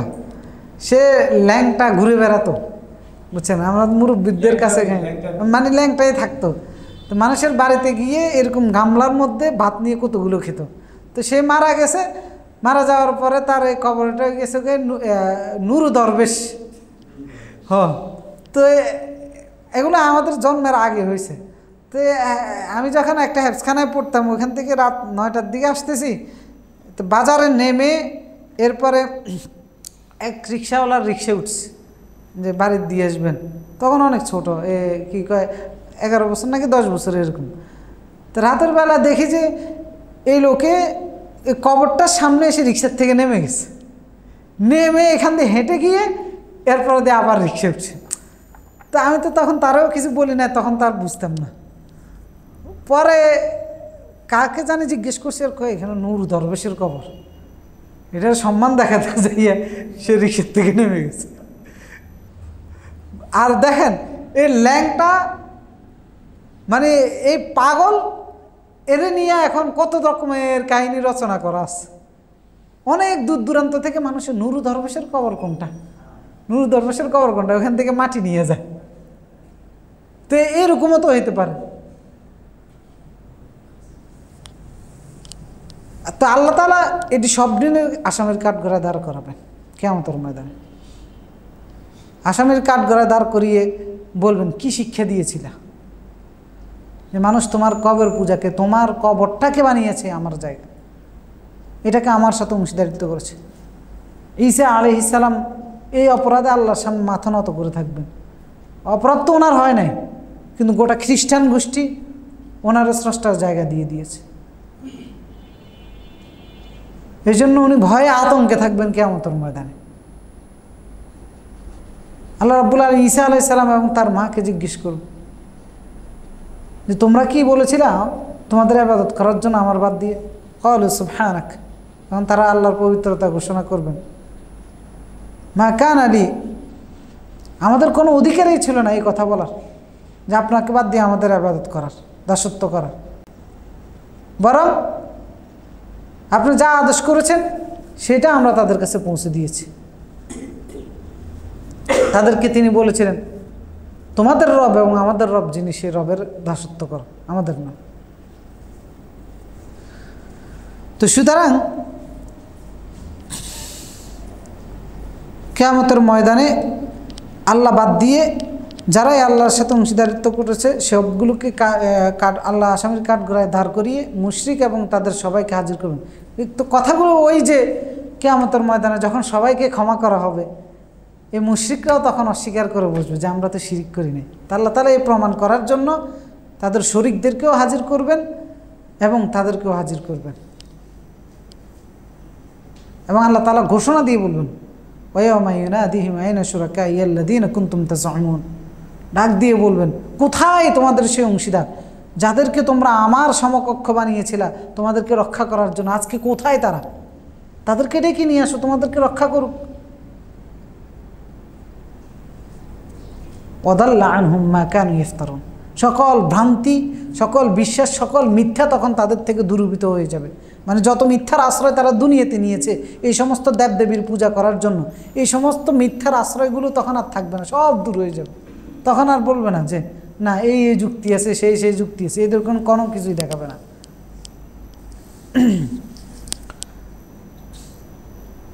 সুতরাং শিরিক অনেক জঘন্য একটা জিনিস। একজন মুসলমানের ঈমান পবিত্র রাখতে হলে প্রত্যক্ষ পরোক্ষ যে কোনো ধরনের শিরিক থেকে দূরে থাকতে হবে। আপনার ঈমানটাকে শিরিক মুক্ত রাখা অনেক বড় জরুরি বিষয়, অনেক বড় জরুরি বিষয়। জীবনের সমস্ত আমল একটা মুহূর্তে ধূলিসাৎ হয়ে যেতে পারে, শিরিক এত জঘন্য অপরাধ। সারা জীবনের পরিশ্রম ব্যর্থ হয়ে যেতে পারে একটা মুহূর্তের শিরকের কারণে। আর এই শিরকগুলো কত সূক্ষ্ম সূক্ষ্ম বিষয়, কত কিছুর মধ্যে শিরক হয়। খাওয়া দাওয়া থেকে শুরু করে, কর্ম থেকে শুরু করে, বিশ্বাস থেকে শুরু করে, ইবাদত থেকে শুরু করে, এমন কোন জিনিস আছে দেখান যেখানে শিরিক হচ্ছে না? কিন্তু এটাকে হালকাভাবে নেওয়ার কোনো সুযোগ আছে? যেন মুমিন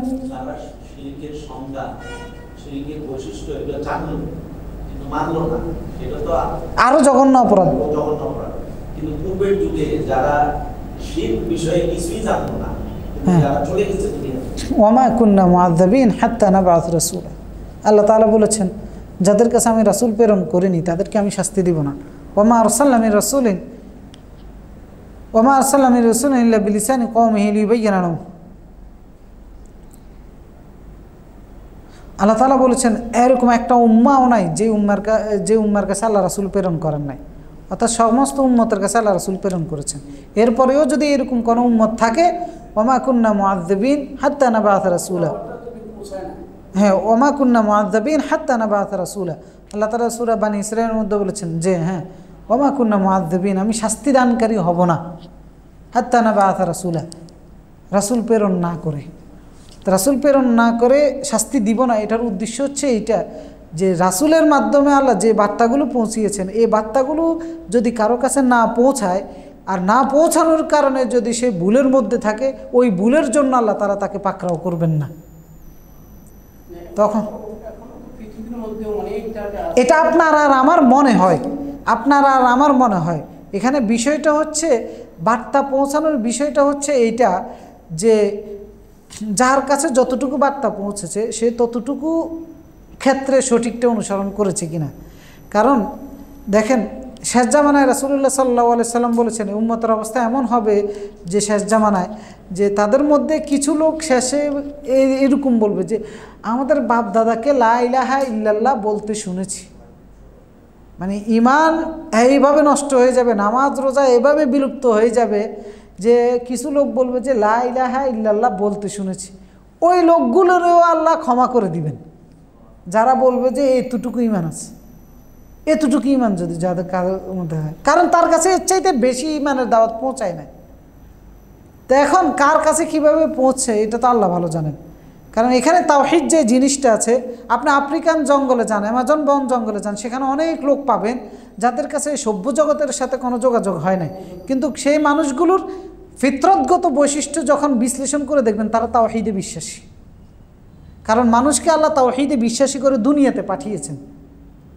আল্লাহ রাসূল সাল্লাল্লাহু আলাইহি সাল্লাম বলেছেন প্রত্যেকটা সন্তান জন্মগ্রহণ করে আল্লাহর একত্ববাদের উপরে বিশ্বাসী হয়ে, ফাআবওয়াহু ইউহাউইদান আও ইউনাসরান আও ইউমাজ্জিসান, অতঃপর পিতা মাতা তাদেরকে ইহুদি বানায়, নাসারা বানায়, অথবা অগ্নি পূজারক বানায়, অথবা অন্য যে কোনো মতাদর্শের লোক বানায়, কিন্তু সে জন্মগ্রহণ করে ইসলামী ফিতরতের উপরে। তো একটা লোকের কাছে যদি ইসলামী শরিয়া নাও পৌঁছে, সে যদি আল্লাহর একত্ববাদে বিশ্বাসী হয়ে থাকে, আল্লাহকে এক ইলাহ হিসাবে মেনে থাকে, ওটাই তার নাজাতের জন্য যথেষ্ট হয়ে যাবে। এই জন্য রাসূলুল্লাহর জন্মের পূর্বে একটা সম্প্রদায় ছিল যাদেরকে হানাফিয়া বলা হতো। এদের শরীয়ত ছিল না, কিভাবে খাবে, কিভাবে আমল করবে, কারণ যা শরীয়ত তাদের কাছে পৌঁছায় না। কিন্তু তারা হানাফিয়া বলা হতো, এক আল্লাহকে বিশ্বাস করত।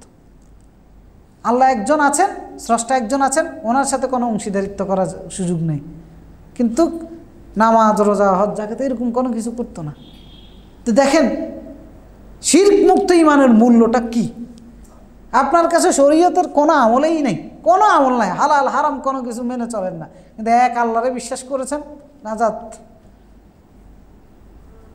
আর দুনিয়ার আমল দিয়ে, ইবাদত দিয়ে, দিবা রাত্রি আমল আর ইবাদত দিয়ে তুফান করে ফেলেছেন, কিন্তু শিরক ছিল, কোনো লাভ নেই, সব বরবাদ।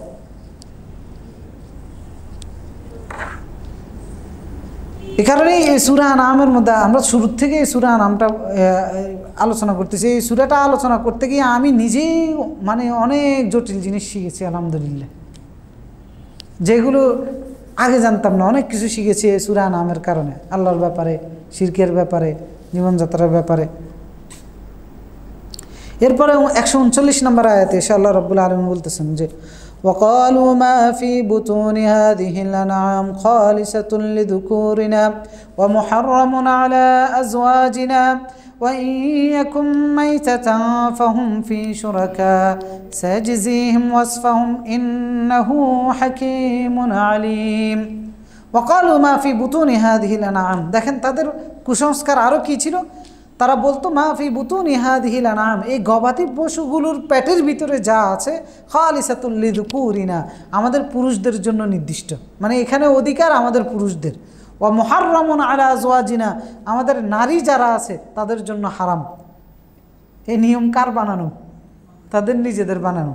ওয়া ইয়াকুম মাইতাতান ফাহুম ফি শুরাকা, হ্যাঁ যদি মৃত হয় তাহলে নারীরা সেটার মধ্যে অংশীদার হতে পারবে, মানে সেখানে তখন তাদের জন্য অধিকার সাব্যস্ত হবে। সাইজিহিম ওয়াসফাহুম, তারা যে গুণ দিয়ে গুণান্বিত করেছে আল্লাহ এটার বিনিময় দিবেন। ইন্নাহু হাকিমুন আলিম, আল্লাহ তারা। অর্থাৎ দেখেন নারীদেরকে তারা তাদের দ্বিমুখী চরিত্র দেখেন। নারী ভিন্ন জগতের একটা বাসিন্দা, মানে গবাদি পশু আছে, এর পেটের ভিতরে বাচ্চা আছে, এইটা যদি এরকম এরকম বৈশিষ্ট্যের হয় তাহলে এটা আমাদের পুরুষদের জন্য, এটা মহিলারা এটার ভাগ বসাইতে পারবে না। ওয়া মুহাররামুন আলা আজওয়াজিনা, স্ত্রীদের জন্য এটা নিষেধ। ওয়া ইয়াকুম মাইতাতান, আর যদি এটা মরা হয় পেটের বাচ্চাটা গবাদি পশু, তাহলে তখন নারীরা এখানে ভাগ বসাইতে পারবে, মানে তাদের সমাজের নিয়ম। আল্লাহ তাআলা এখানে শুরুতে বলেছে সামা ইয়াহকুমুন, কত নিকৃষ্ট ছিল তাদের বিচার ব্যবস্থা, মানে একটা নারীকে কিভাবে বঞ্চিত করেছে, তাকে মানুষ হিসেবে গণ্য না করে আরেক কাতারে পাঠাই দিছে, পুরুষের জন্য এটা। ব্রাহ্মণ সমাজে যেগুলো আছে আর কি, এখনও আছে, ইহুদিদের মধ্যে এখনও আছে, তারা নারীদেরকে নানানভাবে বঞ্চিত করে রাখছে বিভিন্ন অধিকার থেকে, যেগুলো পুরুষদের জন্য খাস করে নিয়েছে। তারা এই আয়াত থেকে নিজের মন গড়া নিয়ম কানুন দিয়ে নিজের জীবন চালানো যাবে না, বরং আল্লাহর পক্ষ থেকে আসা নিয়ম কানুন দিয়ে নিজের জীবনটাকে পরিচালিত করতে হবে। এবং নারী পুরুষের থাকা খাওয়া এবং অন্যান্য রিজিক অথবা খাওয়া দাওয়া এই জাতীয় অধিকারের ক্ষেত্রে ইসলাম কোনো ধরনের তারতম্য করে নাই। এই জাতীয় বৈষম্যগুলো ইসলাম দূর করেছে, যেগুলো জাহিলি যুগে ছিল। তো এই জাতীয় বৈষম্যগুলো করা, অনেক সময় গ্রামে গেলে মহিলারা দেখবেন এই কুসংস্কারগুলো আছে, মহিলাদেরকে এটা খাইতে দেয় না, ওইটা খাইতে দেয় না, বিভিন্ন রকমের কুসংস্কার আছে প্রত্যন্ত গ্রাম অঞ্চলে, এগুলো আছে। বিশেষ করে মহিলাদের যখন গর্ভধারণ করে তখন আরও বেশি কুসংস্কার আছে, এ খাইতে দেয় না, সে খাইতে দেয় না। তো এই যে কুসংস্কার দিয়ে নিজের জীবন চালানো মুশরিক এটি, কারণ আল্লাহ এই নিয়ম বানায় কোত্থেকে পাইছে, বিভিন্ন জিনিস হারাম করে দেয় নিজেদের বানানো নিয়ম দিয়ে। এই জাহিলি যুগে এবং ইহুদি সমাজে, ব্রাহ্মণ সমাজে এই জাতীয় কুসংস্কারগুলো আছে। ইসলামে এগুলোর কোনো ধার নেই, এগুলোর কোনো জায়গা নেই। এই জাতীয় কুসংস্কার থেকে দূরে থাকতে হবে। নারী পুরুষ দুইজনের জন্য ইসলাম খাওয়া দাওয়ার ক্ষেত্রে, চলাফেরার ক্ষেত্রে দুই রকম নীতি দেয় নাই, একরকম নীতি দিয়েছে। পুরুষের জন্য যেটা হালাল, নারীর জন্য সেটা হালাল। মৃত পানি পুরুষের জন্য হারাম, নারীর জন্য হারাম। সেটা নারীরে মরা হইলে দিবেন, জীবিত হইলে দিবেন না। জাহিলি যুগের এই নিয়ম ছিল, ইসলাম এটা নিষিদ্ধ করে দিয়েছে। এরপরে এই নিয়মগুলো বানানো হয়েছে, বানিয়ে পুরোহিতরা বলতো না কিন্তু এগুলো আমাদের বানানো, তারা বলতো ঠিকই যে আমাদের স্রষ্টার বানানো নিয়ম, মানে নিজেরা বানাই আল্লাহর নামে চানাই দিত। এই জন্য আল্লাহ তাআলা বলেছেন আল্লাহর নামে তারা মিথ্যা রচনা করত। এই জন্য আল্লাহ রাব্বুল আলামিন তাদেরকে পাকড়াও করবেন। তারা কিছু পশুকে নির্দিষ্ট করতো এটা পুরুষের জন্য, কিছু পশুকে নির্দিষ্ট করতো এটা নারীদের জন্য, বিশেষ করে মৃত প্রাণীগুলো নির্দিষ্ট করতো যে নারীদের জন্য। তো এটা ছিল নারীদেরকে বঞ্চিত করার জন্য একটা পায়তারা, একটা ফাঁদ। তো আলহামদুলিল্লাহ ইসলাম এই জাতীয় অসমতামূলক বিষয়গুলো থেকে নারী পুরুষ সবাইকে রক্ষা করেছে, বরং নারী পুরুষ সবাইকে সমতার ভিত্তিতে যে যে অধিকার দেওয়ার দরকার ন্যায্য অধিকারগুলো ইসলাম নারী এবং পুরুষ উভয়কে দিয়েছে। অনেকে বলে যে অনেক নারীরা মিছিল করে যে সমান অধিকার চাই। ইসলাম নারী পুরুষকে সমানভাবে দেখে নাই। ইসলাম দেখেছে নারীর জন্য যেটা দরকার নারীকে সেটা দিয়েছে, পুরুষের জন্য যেটা দরকার সেটা পুরুষকে দিয়েছে। মনে করেন যে একটা নারীর উচ্চতা হচ্ছে 5 ফিট আর একটা পুরুষের উচ্চতা হচ্ছে 6 ফিট। এখন আপনি একটা জায়গায় কিছু ফল রাখলেন, রেখে বললেন যে নারী পুরুষ সমান অধিকার, এক জায়গায় দাঁড়িয়ে দেখা গেছে যে পুরুষ এটা নাগাল পায়, নারী কোনো নাগাল পায় না। এর বললেন যে সমান অধিকার, এক জায়গায় দাঁড়ায় ওখান থেকে নিয়ে নাও। তো এই অধিকারের কারণে এই সমান অধিকারের নাম দিয়ে সমান দিয়া নারী বঞ্চিত হয় না? বঞ্চিত হয়। কিন্তু ইসলাম সেটাও বঞ্চিত করে নাই। নারীর পায়ের নিচে 1 ফিট উচ্চতা বাড়িয়ে দিতে হবে যাতে করে সে নাগাল পায়, ইসলাম সেটা করেছে। ইসলাম নারীকে কোনোভাবে বঞ্চিত করে নাই। তো সর্বশেষ আমরা এই আয়াত দিয়ে শেষ করেছি 140 নম্বর। আল্লাহ তাআলা সর্বশেষ বলতেছেন কদ খাসিরাল্লাযীনা কাতালু আওলাদাহুম সাফাহাম বিগাইরি ইলম, যারা নিজেদের সন্তানদেরকে হত্যা করেছে, কদ খাসিরা, এরা ক্ষতিগ্রস্ত হয়ে গেছে। অর্থাৎ কুসংস্কারের আশ্রয় নিয়ে, শিরকের আশ্রয় নিয়ে, মূর্খতার কারণে, বিগাইরি ইলমিন, মূর্খতার কারণে এবং সাফাহান, বোকামির কারণে অন্যায়ভাবে নিজের কন্যা সন্তানদেরকে বলি দিয়েছে, দেবতার নামে উৎসর্গ করেছে, অন্যায়ভাবে দাফন করে ফেলেছে, এরা ক্ষতিগ্রস্ত হয়ে গেছে। খাসিরাল্লাযীনা ওয়া হাররামু মা রাযাকাহুমুল্লাহ, আল্লাহ যে রিজিক দিয়েছেন এই রিজিক থেকে তারা বঞ্চিত করেছে নিজেদেরকে। অথবা আল্লাহ যে রিজিক দিয়েছেন সবার জন্য সেই রিজিকগুলো হারাম করে দিয়েছে নিজেদের বানানো নিয়ম দিয়ে। এটা হারাম, এটা হারাম নিজেরা বানিয়েছে। ইফতারানা আলাল্লাহ, আল্লাহর উপর মিথ্যা রচনা করে এগুলো চালিয়েছে। কদ্দাল্লু ওয়া মা কানু মুহতাদিন, এরা হেদায়েত থেকে বঞ্চিত, এরা বিভ্রান্ত।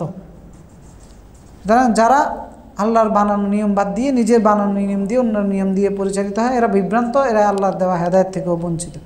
দ্বারা আজকে অনেকগুলো বিষয় আমরা আলোচনা করেছি যেগুলো আমাদের জীবনের সাথে সংশ্লিষ্ট ছিল, কম হোক বেশি হোক, এবং বাংলাদেশের বিভিন্ন প্রান্তরে এই জাতীয় বিষয়গুলো রয়েছে। এগুলোর ক্ষেত্রে আমাদেরকে সঠিক জীবন পদ্ধতি মেনে আমাদের জীবনটা পরিচালিত করতে হবে। আল্লাহ তাআলা এগুলো বুঝে আমল করার তৌফিক দান করুন। জাযাকুমুল্লাহু খাইরান। সুবহানাকাল্লাহুম্মা ওয়া বিহামদিকা আশহাদু আল্লা ইলাহা ইল্লা আনতা আস্তাগফিরুকা ওয়া আতুবু ইলাইক।